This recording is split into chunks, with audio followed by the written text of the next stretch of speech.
Estilo neoklasikoan, 1776 urtekoa, naiz eta gerora aldaketak egin zaizkiola antzematen den, fatxadako lehen solairua beheratutako 6 arkuko arkupeaz eraikita dago.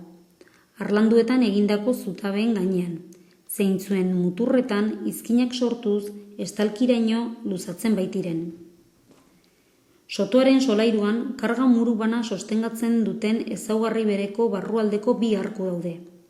Barrualdeko komunikazioa beheko solairutik bigarren solairura, eskailera burutan zabaltzen den egurrezko eskailera zabalarin bidez egiten da.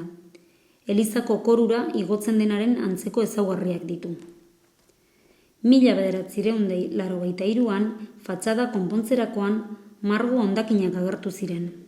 Agertutakoan oinarrituta, Julio Jaro Barojak berauen berreraikiterako zirriborroa egin zuen, eta bertako Juantxo Larramendi margolaria arduratu zen era polikromatuan berriz margotzeaz.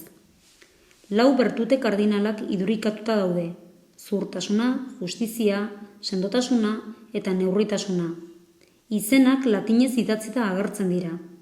Harrizko armarriak berako hiriaren blasoiaren zatirik zaharrena irudikatzen du. Lehenago zelaia eta apezenea etxeetan topatu dugun moduan.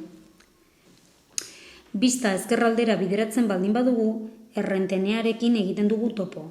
Gaur egungo eraikina berria bada ere, hormetako harri guztiak gorde eta zenbatu ziren jatorrian zeuden toki berean berkokatzearren. Eraikin zaharraren eraikitze data erakusten duen abez zati zaharra ere gorde zen, en el año de 1639. Eskuinaldean, udaletxerarekiko apur bat atzera emanda dagoen arostegia jauregia dago, Larunbe etxea izenaz ere ezagutua. Armas de Legia hitzak eta 1786 data jasotzen dituen blasoia dauka.